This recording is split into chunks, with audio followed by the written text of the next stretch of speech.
कुछ दिन पहले मैं रायबरेली गया था और वहाँ मुझे मोची की दुकान दिखी तो मैं वहाँ रुक गया। मैं उनके पास जाके बैठ गया, समझना चाहता था ये कर क्या रहे हैं। बातचीत हुई और मैं उनको देख रहा था। मोची हैं, हाथ में अनलिमिटेड स्किल थी उनकी।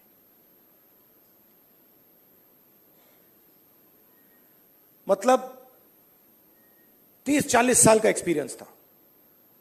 मैंने वो जूता लिया, मैंने बनाने की कोशिश की, वो मतलब सवाल ही नहीं उठता। मतलब मुझे 1-2 साल लग जाएंगे मतलब शुरू करने में। बातचीत हुई, मैंने पूछा क्या हो रहा है, कैसे चल रहा है। उन्होंने कहा ये जो मेरा बेटा है ये पहले मेरे साथ काम करता था, अब नहीं करता है, ये भाग गया, चला गया। तो मैंने कहा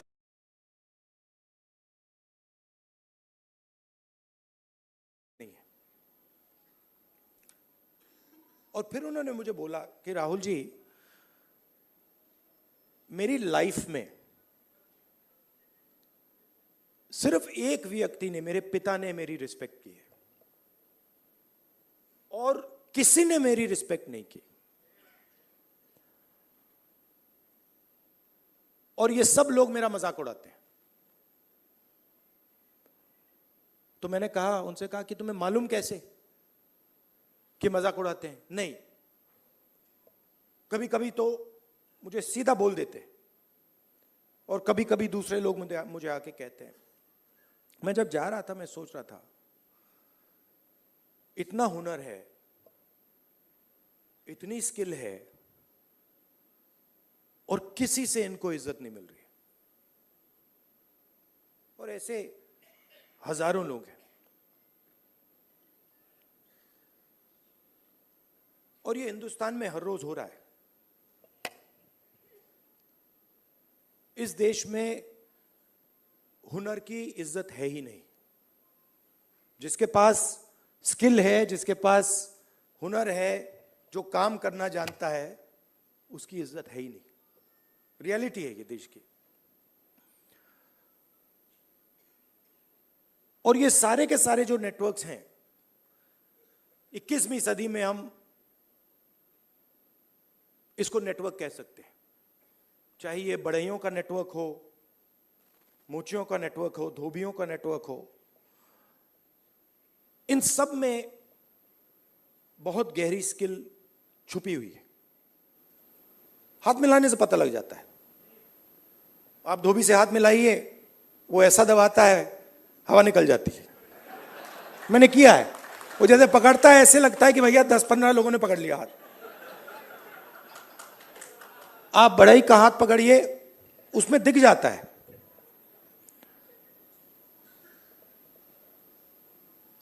और फिर मैंने मोची भाई से बात की और मैं जो सिस्टम में काम करते हैं उनसे भी बात करता हूं। तो मुझे अंदर से दिखता है, बाहर से भी दिखता है। तो फिर जब मैं उनके साथ बैठा था, मुझे एक बात याद आई। यूपीए की सरकार थी और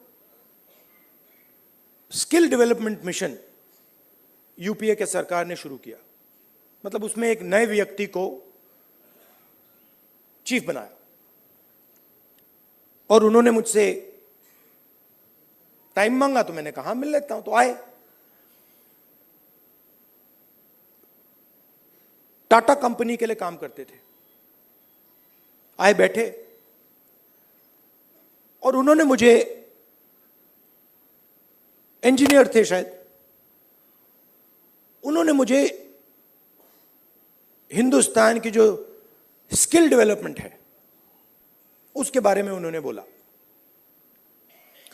और मैं सुना, आधा घंटा बोले कि हम आईटीआई बनाएंगे, आईटीआई में लोगों को ट्रेनर बनाएंगे। ये पूरा उन्होंने डिस्कशन किया। मैं सुन रहा था। और फिर मैंने उनसे सवाल पूछा। मैंने कहा देखिए, आप आईटीआई में ट्रेनर लाते हो, वो बढ़ई को कारपेंट्री सिखाता है, प्लम्बर बनाता है, मगर आपने एक बात कभी सोची? कहते हैं क्या? कि आप कह रहे हो स्किल डेवलपमेंट, मगर हिंदुस्तान में स्किल की तो कोई कमी नहीं है। मतलब आप आईटीआई में बढ़ई तैयार कर रहे हो, मगर हिंदुस्तान में लाखों बढ़ई हैं, उनसे आप क्यों नहीं ट्रेनिंग कराते?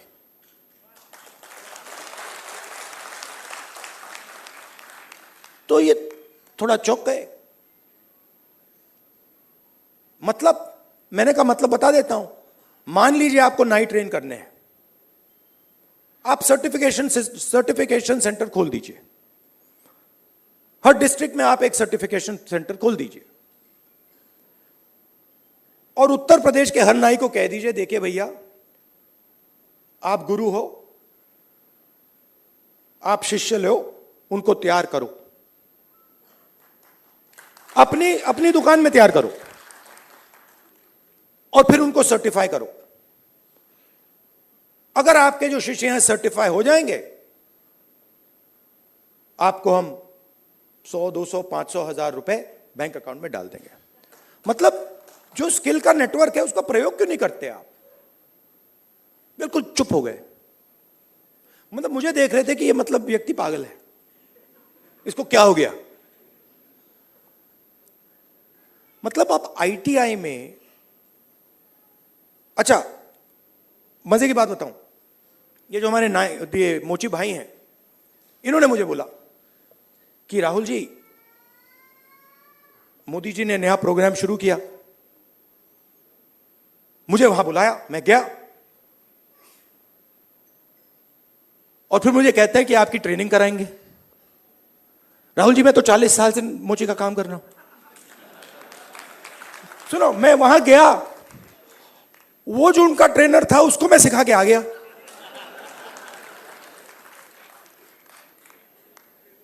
तो बात क्या है, चाहे नाई हो, बढ़ई हो, प्लम्बर हो, धोबी हो, मोची हो, किसान हो, नॉलेज इनके हाथ में है, मगर सिस्टम इनसे कोई बात ही नहीं करता। सिस्टम दूसरे डायरेक्शन पे चल रहा है। आपने आईटीआई बना दी, हमारी सरकार ने बनाई, मगर उसका जो नॉलेज सिस्टम है उसका तो कोई कनेक्शन ही नहीं है। तो मैंने उनसे कहा, देखो मैं आपको बताता हूं, अगर आपने नाई ट्रेन करने हैं, मान लो आपने हिंदुस्तान में 10 लाख नाई ट्रेन करने हैं, आप हिंदुस्तान के नाइयों को पकड़ो और कहो भैया आप ट्रेन करो, 6 महीने में 10 लाख नाई आपके सामने आ जाएंगे और कोई ज्यादा पैसा भी नहीं लगेगा, मगर ना। तो हो क्या रहा है,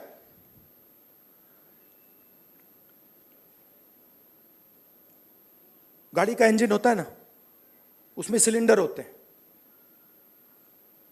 मोटरसाइकिल में कभी 1 सिलेंडर होता है, 2 सिलेंडर की होती है, ट्रक 8 सिलेंडर की, 10 सिलेंडर की होती है। हिंदुस्तान में मान लो हिंदुस्तान के इंजन में 10 सिलेंडर है, काम सिर्फ 1 सिलेंडर कर रहा है। मतलब 90% लोग बाहर बैठे हुए हैं और देख रहे हैं, और उनकी सिस्टम में कोई भागीदारी नहीं। उनके सिलेंडर में ना पेट्रोल मिलता है, ना मेंटेनेंस होती है, ना कोई चेकिंग होती है। 1 सिलेंडर छोटा सा टक टक टक टक टक टक टक टक चल रहा है। कह रहे हैं भैया दुनिया में, और कहते हैं भैया सुपर पावर बन जाएगा। कैसे सुपर पावर बन जाएगा? 90% लोग सिस्टम के बाहर बैठे हुए हैं, हुनर उनके हाथ में है, स्किल उनके हाथ में है, ज्ञान उनके हाथ में है, उनका कोई कनेक्शन ही नहीं है। तो इसीलिए हमने जाति जनगणना की बात उठाई है और थोड़ा कंफ्यूजन है। देखिए, बीजेपी के लोग कह रहे हैं कि भैया देखो, हम जाति जनगणना करेंगे, उसमें ओबीसी का सेक्शन दे देंगे। जाति जनगणना, सबसे पहले सिर्फ वहां ओबीसी लिखना का कोई मतलब नहीं है।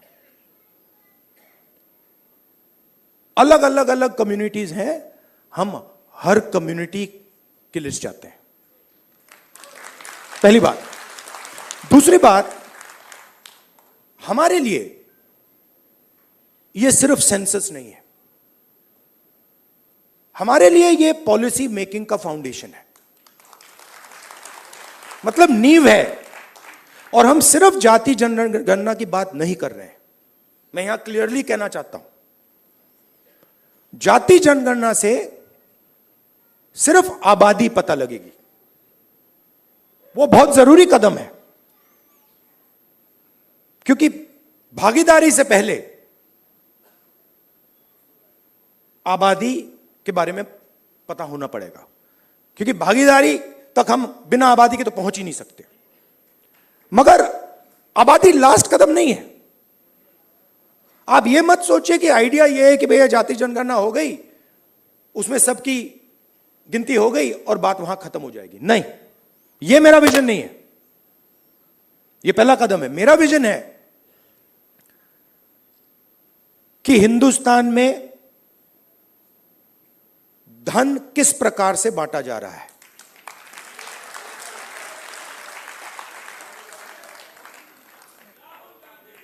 ओबीसी के हाथ में कितना है, दलितों के हाथ में कितना है, मजदूरों के हाथ में कितना है,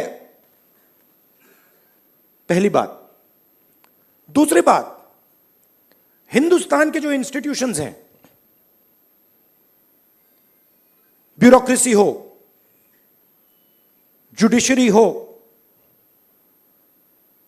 मीडिया हो, इसमें इन लोगों की कितनी भागीदारी है। मतलब हम यह समझना चाहते हैं कि कॉन्स्टिट्यूशन ने कहा था कि एक व्यक्ति को एक वोट मिलेगा, मतलब सारे के सारे हिंदुस्तान के जो सिटीजन्स हैं वो समान है, एक समान है, एक जैसे हैं। तो हम ये पूछ रहे हैं कि अब 70 साल हो गए, कॉन्स्टिट्यूशन हमारे सामने है, इसका समाज पर इफेक्ट पड़ा है, हां या ना, और कितना पड़ा है?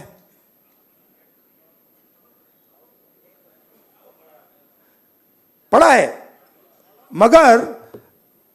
मगर अगर मैं कॉर्पोरेट इंडिया को देखूं और लिस्ट निकालूं और हिंदुस्तान के 500 सबसे बड़े उद्योगपतियों की लिस्ट निकालूं, मैंने निकाला है, उसमें आपको एक भी दलित, एक भी आदिवासी, एक भी पिछड़े वर्ग का व्यक्ति नहीं मिलेगा। और सिर्फ कॉर्पोरेट इंडिया की बात नहीं कर रहा हूं, आप जुडिशरी देख लीजिए, कॉर्पोरेट इंडिया देख लीजिए, मीडिया देख लीजिए। आप मुझे बता दो, नेशनल मीडिया में दलित एंकर का नाम बता दो मुझे, आदिवासी एंकर का नाम बता दो, ओबीसी एंकर का नाम बता दो, कौन है बता दो। तो नैरेटिव बनाते हैं ना। आप देखिए, हिंदुस्तान में 50% आपने कहा कि आधी आबादी ओबीसी है, उसमें आप 15% दलित जोड़ दीजिए, 8% आदिवासी जोड़ दीजिए। माइनॉरिटीज की बात मैंने अभी की भी नहीं, 73 आता है। 73% दलित, आदिवासी, ओबीसी। कॉर्पोरेट इंडिया में 0, मीडिया में 0। आप हो ही नहीं। तो अब हम अगर पॉलिसी बनाएंगे और हिंदुस्तान की जो सच्चाई, जो रियलिटी है, उसकी बेसिस पे हम पॉलिसी नहीं बनाएंगे तो उसका क्या मतलब है? तो मैं आपसे यह कहना चाहता था कि जाति जनगणना हमारे लिए सिर्फ गिनती नहीं है, जाति जनगणना हमारे लिए पॉलिसी फ्रेमवर्क है, और एक प्रकार से हमारा गाइड, जैसे कॉन्स्टिट्यूशन हमारा एक गाइड है जिसपे ये लोग रोज आक्रमण कर रहे हैं, जाति जनगणना, सोशो इकोनॉमिक सर्वे, इंस्टीट्यूशनल सर्वे, ये हमारा दूसरा गाइड होगा। और हमारा लक्ष्य है कि जो मैंने आपसे कहा कि 10 सिलेंडर की गाड़ी है, 9 सिलेंडर बंद पड़े हुए हैं, तो हमारा लक्ष्य है कि 10 के 10 सिलेंडर काम करें। आप मुझे बताओ, पूरा का पूरा बैंकिंग सिस्टम, पूरा का पूरा बैंकिंग सिस्टम, नरेंद्र मोदी ने 16 लाख करोड़ रुपए 25 लोगों का कर्जा माफ किया है। शेम, 16 लाख करोड़ रुपया। अच्छा, उन 25 लोगों में एक दलित नहीं था, एक आदिवासी नहीं था, एक पिछड़ा नहीं था, एक माइनॉरिटी नहीं था। तो पूरा का पूरा बैंकिंग सिस्टम 15 लोगों के लिए बनाया गया है। ये जो हमारे भाई हैं जो मोची का काम कर रहे हैं, जिनको पूरी लाइफ में इज्जत नहीं मिली, इनके लिए एक बैंक क्यों नहीं है जो इनकी मदद करे? कहे कि हम स्पेशलाइज्ड बैंक बनाएंगे सिर्फ इनके लिए। तो पॉलिसी मेकिंग फ्रेमवर्क का यह मतलब है, हमारा काम हिंदुस्तान की 100% आबादी की मदद करने का है। हमारा काम 5%, 10% आबादी की मदद करने का नहीं है। वो सरकार का काम हो ही नहीं सकता। और उसके लिए हमें इंफॉर्मेशन चाहिए। 21वीं सदी है, हमें डेटा चाहिए। डेटा है ही नहीं। आप नोट कीजिए, मैंने 2 चीजें कही हैं। मैंने कहा है कि जाति जनगणना, social economic state census, institutional census हम कराएंगे, और 50% का जो बैरियर है, जिसको हम एक्सेप्ट नहीं करते हैं, फ्रैंकली बोलूं तो इसको हम उड़ा के फेंक देंगे। ये 2 चीजें मैंने कही हैं। और मगर उसके बाद मैंने आज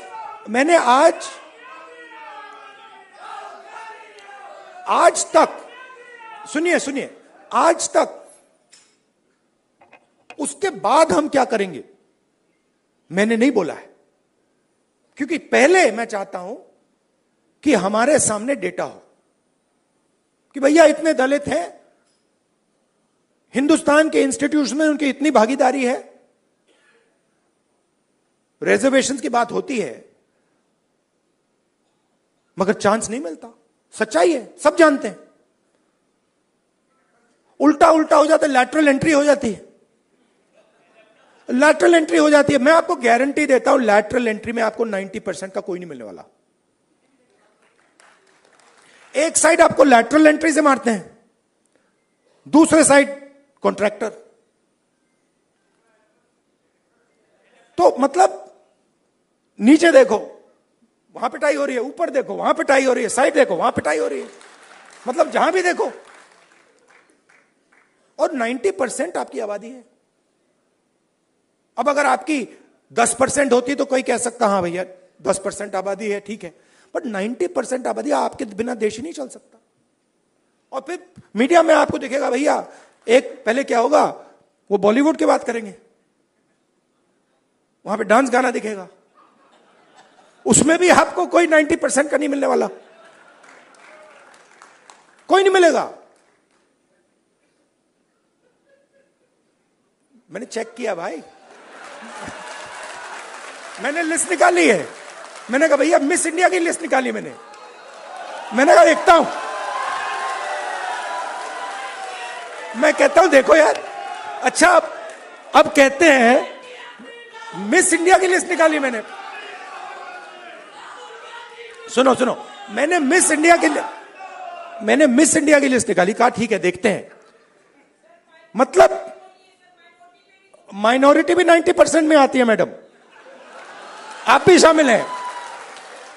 और आपको और शायद जो आपके साथ हो रहा है वो सबसे ज्यादा खराब है। मतलब आप पर तो डायरेक्ट आक्रमण हो रहा है, राइट?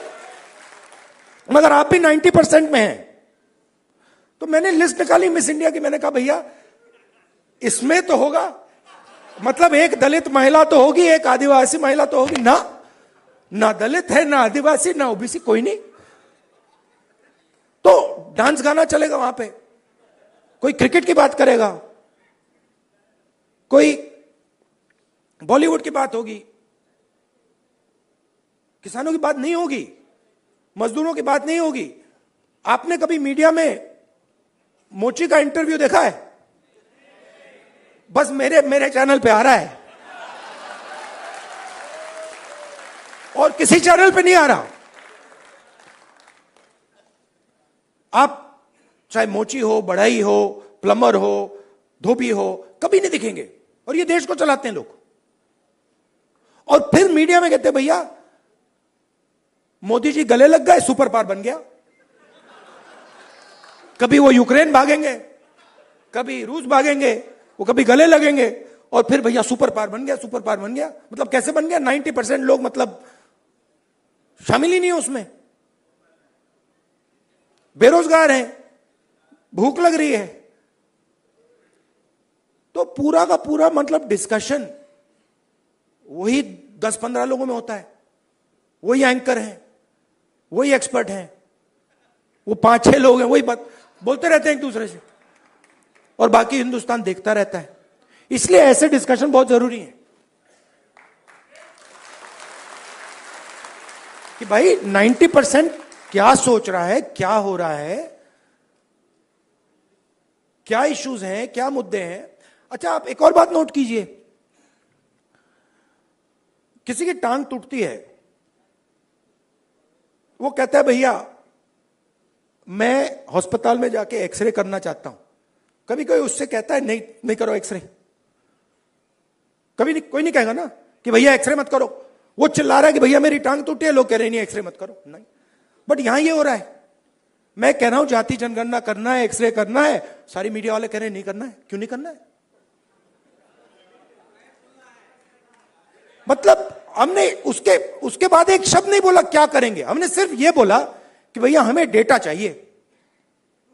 दलित कितने हैं, आदिवासी कितने हैं, माइनॉरिटीज कितने हैं, जनरल कास्ट के लोग कितने हैं, गरीब जनरल कास्ट के लोग कितने हैं, और कौन सी संस्थाओं में बैठे हैं, बिजनेस में कितने हैं, बॉलीवुड में कितने हैं, मिस इंडिया में कितने हैं।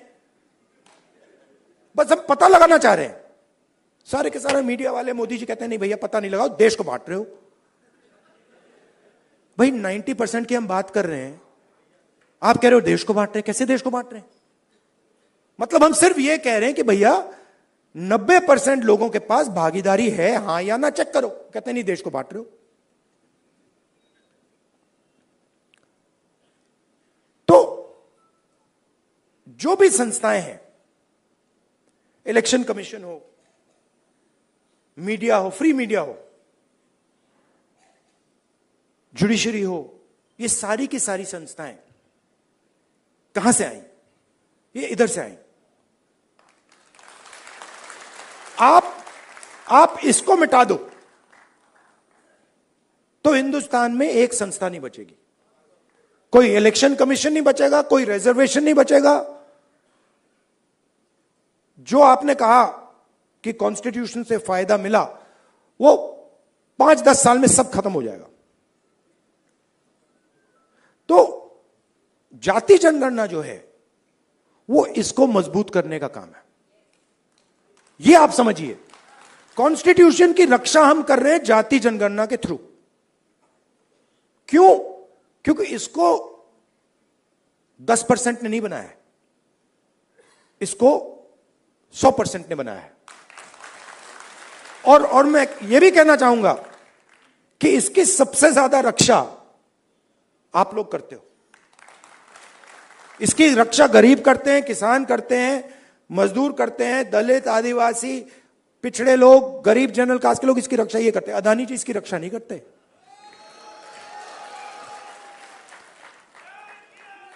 तो जाति जनगणना जो है, जिसको कास्ट सेंसस कहते हैं, इंस्टीट्यूशनल सर्वे जो हम करवाना चाह रहे हैं, इकोनॉमिक सोशल सर्वे जो हम कराना चाह रहे हैं, वो सब इसकी रक्षा है। क्योंकि मुझे लगता है कि अगर हमने 90% को भागीदारी नहीं दी और 90% को हमने हिंदुस्तान के स्ट्रक्चर में शामिल नहीं किया, तो यह नहीं बचेगा। तो इसीलिए यह पैरेलल ट्रैक है। मुझसे किसी ने पूछा, आप संविधान की बात कर रहे हो और आप जाति जनगणना की बात कर रहे हो और आप रिजर्वेशन को 50% से बढ़ाने की बात कर रहे हो। मैंने कहा ये तीनों एक ही चीज है। ये दोनों जो चीजें हैं इसको बचाने की। क्योंकि अगर हम देश में 90% लोगों को भागीदारी नहीं देंगे तो ये नहीं बचने वाला। और हमारा लक्ष्य इसको बचाने का है। ये हिंदुस्तान के गरीब लोगों का प्रोटेक्शन है, किसानों का, मजदूरों का ये प्रोटेक्शन है। इसके बिना जैसे पहले होता था राजा महाराजा के टाइम में, जो मूड में आता था कर देते थे। वो मोदी जी मॉडल चलाने की कोशिश कर रहे हैं, महाराजा वाला, वो शहंशाह वाला मॉडल। हमने मोदी जी को यह करवा दिया।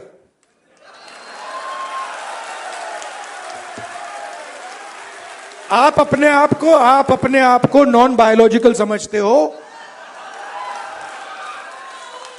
आप अपने आप को नॉन बायोलॉजिकल समझते हो। आप अपने आप को डायरेक्ट भगवान के साथ कनेक्शन समझते हो। Wrong number. Wrong number. चुनाव के एकदम बाद ये मैंने कहा, देखो हिंदुस्तान के किसानों ने, मजदूरों ने सिर झुकवा के कॉन्स्टिट्यूशन से मत्था लगवा दिया। और ये काम हम नहीं कर रहे हैं। आप मत सोचिए कि राहुल गांधी और ये सब लोग ये काम कर रहे हैं। नहीं, ये हिंदुस्तान के अंदर से आवाज आ रही है। हम उस आवाज को सुन रहे हैं बस। और ये जो स्ट्रेंथ है, जो शक्ति है, ये हिंदुस्तान के अंदर से आ रही है, हिंदुस्तान के गरीब लोगों से आ रही है और इसको कोई रोक नहीं सकता। अब अगर कोई सोचे, मैं आपको बता देता हूं, पॉलिटिकल बात बता देता हूं, आप लिख लो। अगर कोई सोचे कि जाति जनगणना को रोका जा सकता है या 50% बैरियर को रोका जा सकता है, मैं आपको बता रहा हूं वो सपने देख रहा है। ये होगा ही होगा। इसको रोका नहीं जा सकता है। ना जाति जनगणना रोकेगा, ना सोशो इकोनॉमिक सर्वे रोकेगा, ना इंस्टीट्यूशनल सर्वे रोकेगा, ना 50% का बैरियर रहेगा। ये तीन सारे के सारे उड़ेंगे। क्योंकि हिंदुस्तान की जनता ने ये मन बना लिया है। ऑर्डर आ गया है, जनता से ऑर्डर आ गया है। अब आपको प्रधानमंत्री जी को यह बात एक्सेप्ट कर देनी चाहिए और ऑर्डर लागू कर देना चाहिए। और अगर नहीं करेंगे तो फिर दूसरे प्रधानमंत्री करेंगे। आपके साथ देखिए, मैं आपको अंत में एक बात बताना चाहता हूं। देखिए, मैंने अब 2004 से मैं पॉलिटिक्स कर रहा हूं, ठीक है। और एक प्रकार से काफी सीखने को मिला मुझे। बीजेपी वालों ने मुझे तंग किया, डिस्टर्ब किया, उनको मैं गुरु मानता हूं कि इन्होंने ही मुझे सिखाया। इनके बिना मैं नहीं सीख सकता था। मैं बता रहा हूं, आप लोग नहीं सिखाते मुझे। आप लोग मुझसे प्यार करते हो, आप नहीं सिखा सकते। उन्होंने मुझे सिखाया, तो वो एक प्रकार से मुझे उन्होंने डायरेक्शन दी, भैया क्या नहीं करना है, उधर देखो, वो नहीं करना। तो एकदम मुझे पता लग जाता है, मैं सुबह उठता हूं, क्या नहीं करना, उधर देखता हूं, अच्छा वो नहीं करना, ऑटोमेटिक है। वो मेरी ओर देखते हैं, कहते हैं भाई क्या नहीं करना, वो राहुल गांधी कर रहा, मत करो। तो ये तो बिल्कुल मतलब पता नहीं आइडियोलॉजिकल है, खून की पता नहीं कौन सी लड़ाई है, बट ये मतलब शायद पता नहीं कब से चल रही है और ये खत्म नहीं होगी। मगर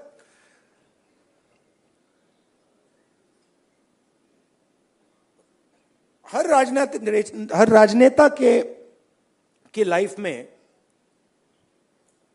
हर में नहीं मगर जो सीरियस राजनेता होते हैं उनकी लाइफ में कभी कभी राजनीति से आगे चीज बढ़ जाती है। मैं जाति जनगणना राजनीति के लिए नहीं कर रहा हूं, ये आप मत सोचिए, मुझे इसमें इंटरेस्ट नहीं है। मैं पता है क्यों कर रहा हूं, क्योंकि मुझे जब मैंने हजारों लोगों से बात की है, जब मैंने उस मोची भाई से बात की ना और उसने मुझे बताया कि किसी ने मेरी इज्जत नहीं की लाइफ में, मैं इस बात को एक्सेप्ट नहीं कर सकता। मैं इस बात को एक्सेप्ट करने को तैयार नहीं हूं कि हिंदुस्तान में ऐसे लोग हैं जिनके पास हुनर है, एक्सपीरियंस है, समझ है, मगर रिस्पेक्ट नहीं। मैं इसको एक्सेप्ट नहीं कर सकता। बाकी लोग एक्सेप्ट कर ले, मुझे कोई फर्क नहीं पड़ता। तो मेरे लिए ये औजार है, जाति जनगणना हो, 50% रिजर्वेशन हो, मेरे लिए ये जो हिंदुस्तान के जो आत्मा है, 90% जिसको मैं कहता हूं, गरीब लोग हैं, किसान हैं,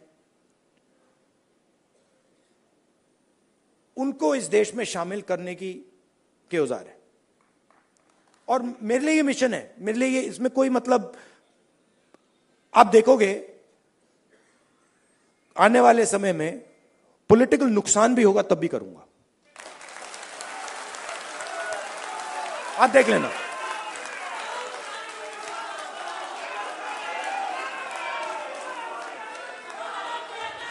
तो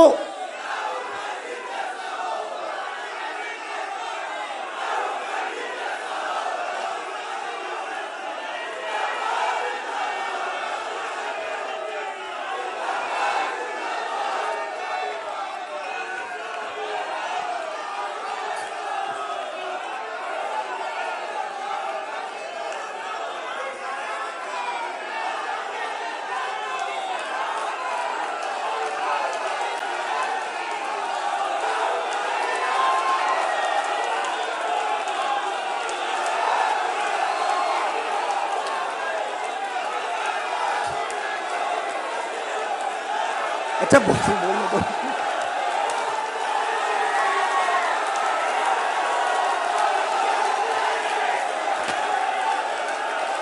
क्या बोलने तो दीजिए।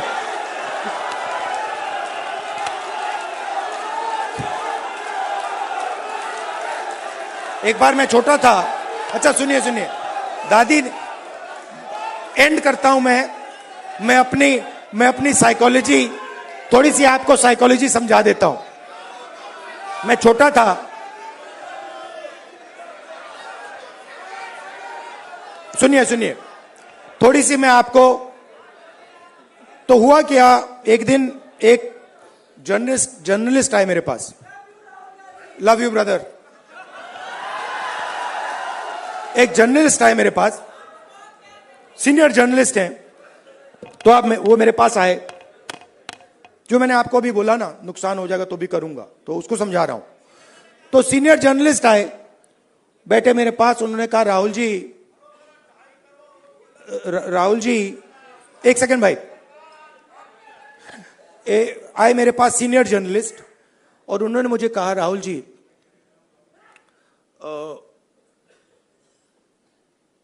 मैं पाकिस्तान के नेता थे, पता नहीं मुशर्रफ थे या नवाज शरीफ थे, मैं उनको बहुत अच्छी तरह जानता हूं, उन्होंने मुझे कहा। तो मैंने कहा, तो उन्होंने कहा कि मैं उनसे जाके मिला और मैंने उनसे कहा कि देखिए, अगर आपने हिंदुस्तान और पाकिस्तान के बीच में पीस करवा दी तो बहुत अच्छा होगा। तो फिर उस व्यक्ति ने, पता नहीं मुशर्रफ था या कौन था, मुशर्रफ ने कहा क्यों?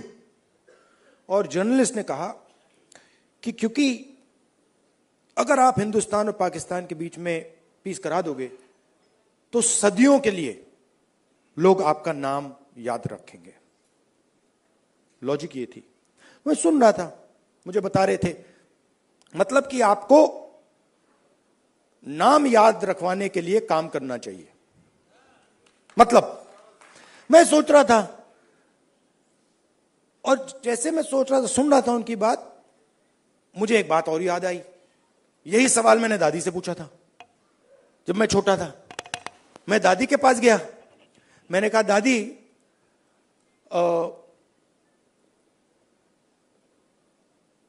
जब आप मरेंगी, मरने के बाद आपको लोग कैसे याद करना चाहिए, लोगों को आप कैसे याद करना चाहिए? दादी का जवाब पता है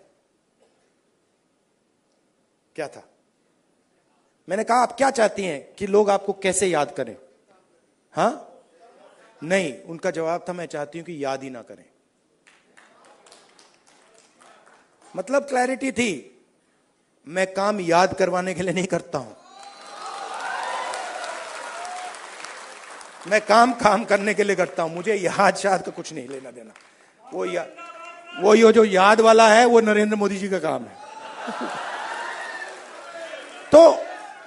तो मुझे, मेरी थिंकिंग है कि हिंदुस्तान के 90% की जो शक्ति है वो हिंदुस्तान को बनाने में लगे। पूरा इंजन स्टार्ट हो, 10 के 10 सिलेंडर चलें और लोगों को मजा आए कि भैया हिंदुस्तान है, इसमें भागीदारी है, इसमें रिस्पेक्ट है, इसमें आदर है, और हम सब मिलकर इस देश को आगे ले जा रहे हैं। धन्यवाद, नमस्कार।